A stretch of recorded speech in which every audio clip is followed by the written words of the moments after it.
రాష్ట్ర ప్రజలందరూ సుఖ సంతోషాలతో వర్ధిల్లాలని మాజీ మంత్రి సిద్దిపేట ఎమ్మెల్యే హరీష్ రావు ఆకాంక్షించారు.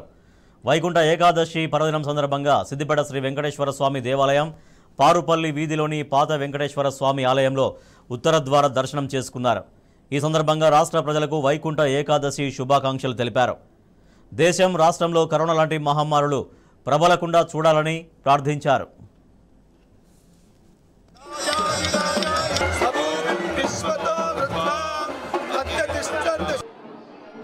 రాష్ట్ర ప్రజలందరికీ కూడా వైకుంఠ ఏకాదశి శుభాకాంక్షలు తెలియజేస్తూ ఉన్నాం.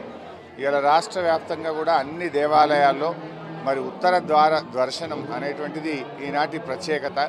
మరి రాష్ట్ర ప్రజలందరూ కూడా ఎంతో భక్తి శ్రద్ధలతో ఈరోజు వైకుంఠ ఏకాదశి సందర్భంగా దేవుణ్ణి దర్శించుకోవడం జరుగుతూ ఉంది.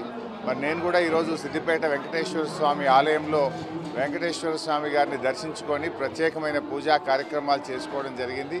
మరి ఆ భగవంతుడి యొక్క కృపతో రాష్ట్ర ప్రజలందరూ కూడా సుఖ సంతోషాలతో ఆయురారోగ్యాలతో ఉండాలని, మన తెలంగాణ రాష్ట్రం మరింత అభివృద్ధి పథంలో ముందుకు సాగాలని ఆ దేవుణ్ణి ప్రసాదిస్తూ మళ్ళీ కరోనా లాంటి విపత్తులు మన రాష్ట్రాన్ని మన దేశాన్ని తాకకుండా ప్రజలందరినీ కూడా ఆ దేవుడు కాపాడాలని చెప్పి మనసారా ప్రార్థిస్తాం.